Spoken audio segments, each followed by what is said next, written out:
remember sitting in my bedroom just like playing along. I remember I was playing along to Ace by Bob Weir because there wasn't a lot of lead guitar on it, so I thought that'd be fun. I just remember playing along to that, and I got that feeling for like maybe 10 seconds of like where my mind went somewhere else, and I was like not even controlling what I was doing, and it was like this sort of in the moment feeling that's hard to describe unless it's that flow state thing, and so it's sort of like that little moment. I remember that, and sort of that being like the thing that I'm always chasing, and the Dead embodied that. I mean, they went for that every single song, every single night. It was like there wasn't a verse of a song where they weren't chasing that, and then as far as the jams going out there, I mean, I think that group mind, when everything and the synergy is all clicking, and there's this bigger thing that you're all a part of, that's where I think the spirituality of the whole experience comes into play. Where you're it's like any sort of prayer ritual or any sort of moment, as a group where you're trying to reach this higher level of consciousness by, you're meditating or just any, it's that act of chasing that all together that brings the power to it. It's the musical Mount Sinai, so to speak. Yeah. The musical Mount Sinai. Yeah. And when the Dead were chasing that, the group mind, who was leading it? Did you see that Jerry was leading it more, or was, Phil was there too, Bobby also would come in, and how was that working? I mean, I think they all had their roles that they played in the process of doing it, but it wasn't like, I think in the ideal state, they would tell you that there was no quote-unquote leader. Like I was talking about how Phil described playing music, where it's, there's a quote-unquote soloist, but everybody is just as active. And so I obviously Jerry was the clear, I think, leader. I don't think that's steering the ship controversy, but I think he'd be the first to tell you that he probably preferred those moments where it was like the whole was greater than the sum of its parts.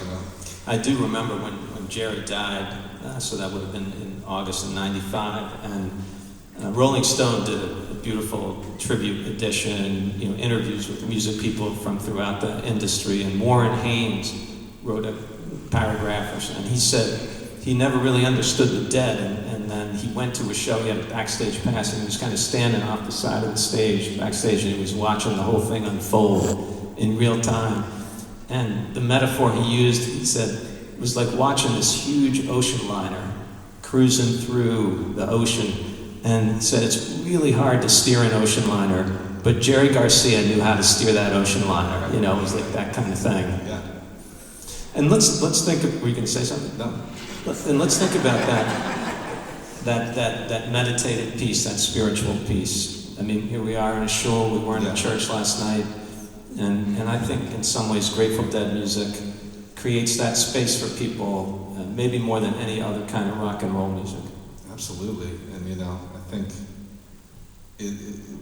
getting into the Dead, it becomes a community, a tribe, and it's this group that you're a part of. And when you're there in the moment with the band, it's like everybody knows the assignment. You know what I mean? That we're all sort of chasing this feeling, and I think probably the Dead, more than any other band, really just embodied that, where it was so egoless, the music, like at its best, where it wasn't like anybody was trying to like play anything to like impress anyone or be technically impressive. It was all about tapping into this bigger force that they were chasing, that we all knew what we wanted, and it takes a lot of bravery to do that on stage every single night, because as you said, they played some clunkers, and but I think that was part of the whole thing. That's why people would come to see every single show.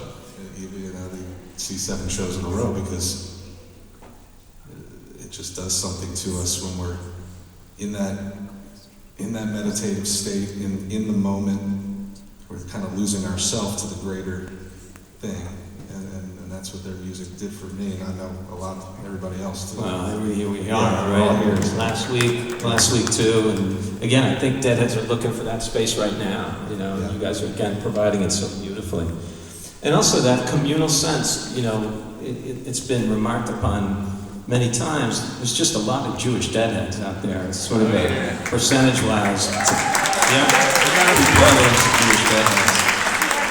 And that is actually, that's been studied somewhat. I mean, you know, part of it comes from the fact that if you go back into the early 70s, 70, 71, 72, and the Dead are really just kind of breaking on the East Coast, and they're doing that in New York City more than anywhere else, in upstate New York. So a lot of young Jews in New York, and not uncommonly in that time, coming out of the late 60s into the early 70s, and young Jews were not feeling particularly connected to traditional Jewish institutions, synagogues, federations, but they had Jewish values in their hearts and souls. Community, be kind to people, make the world a better place. They'd grown up with all of those values. And here come the Dead. You know, the Dead are rolling into town, right? And Jews start going to the shows, early shows up Portchester, right, at the Cap or in New York City, and I think that becomes the center of sort of Jewish Deadhead experience. And then it just kept going from there. And again, it's that Pikesville class of 77 that we have here in Baltimore. Right? But there's a lot of Jewish Deadheads in Bethel. I know that for sure. Yeah. At my congregation.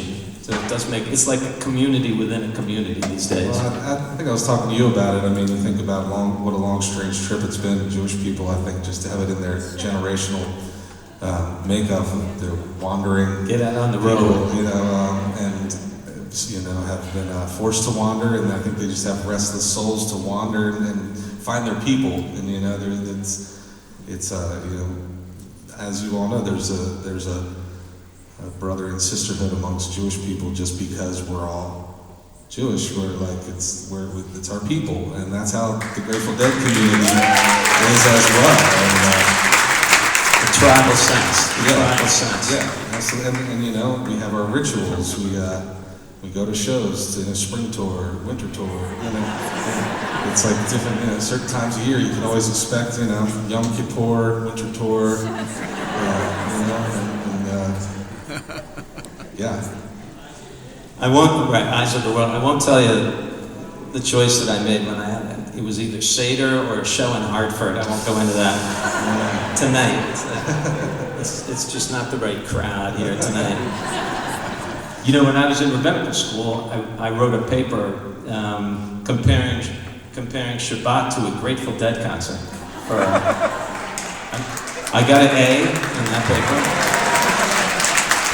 Probably because the professor couldn't understand it at all. He said, I'll just give it an A and move it along. But get out of here. But it was about that ritual and all that. And then the other thing that we also spoke about is the way the Dead push things forward in this brand new way, and yet they were so anchored, right, in traditional music. Yes, yeah. It was all like traditional ingredients that they were stirring in the pot. I mean, I feel like when I was thinking about this, you know, I think about being Jewish, growing up Jewish. It was about, you know, family dinners and you know, my grandmother's matzo balls and you know, seders with the family and just the ritual of it all and the just sort of the homespun pieces to it and the family pieces to it. And you know, with the Dead's music, to me, it's all comes from a very grounded space, the early folk. What is that space? Talk about that a little bit. The folk blues, Americana, and jazz, and just the early American music, and those, you know, using those elements that are so familiar in our DNA, and you know, exploring them and pushing them further, I think was an appeal to me. So it's only the Dead that can do this, okay? I mean, only so like the bird song that you guys just played, you were out there, right? And so like that sense of being anchored in something and pushing something forward, the old and the new, right? And in the European tour of 1972, I think it's the Dusseldorf 420-472 show. I don't know, you have to look that up. But don't look it up right now, because I don't want to know if I'm wrong. But the Dead they do this incredible dark star. So they're way out, they're way out in this dark star. And then Bobby starts playing Me and My Uncle, right? How do you do that? How do you, and then it's Me and My Uncle. And then back to the dark star. Yeah. It's like that kind of thing. Yeah. I get it though. I do. It's like you're playing in the same sandbox. It's just you kind of. It's how much are you sort of letting go and letting it kind of be up to the cosmos, and then you bring it back in. But it's also like, I don't know. I think about the songbook of the Grateful Dead. It's an institution. It's like a style of music. And it's like its own great American songbook, and I think about that too. Just passing down that oral tradition. Bob Weir says he wants this music to last 300 years, like Beethoven. I can see it. It's clearly. Maybe in synagogue we'll say 360 years. Yeah. Sorry. And how do you see that? You see it with young artists today? So many young artists are playing Grateful Dead music. It's right? amazing. Yeah. They're doing it well, and I mean, people want to hear it. I love to play it. I love to hear it, and it's like the jazz songbook or the bluegrass songbook. It's just you sit around in a bluegrass picking circle, and everybody knows the same tunes, and I feel like the Grateful Dead's music is just like that. Repertoire in a way. Yeah. Like Phil conceived of it that way too. Actually. Right. That's the rotating band. That you can play this music with this person, with that person. Exactly. Yeah. I mean, to have no rehearsal and to step on stage at the Hollywood Bowl. Literally, it was one of those rotating stages, and we were on the back side of it. And Phil shows up about 5-10 minutes before the set. I hadn't even talked to him, and he was sitting up right next to me. And, we're noodling back there while the changeover's happening, and he just turned over and he said, "When we turn around and you see the people, just start singing." That was it. Good rehearsal. And here we are. That's it. We were doing Althea, so we started as the stage started spinning. We started in the riff, and then he said, "Once you're facing the people, just start singing." So can we maybe hear a little Althea? Yeah, why not?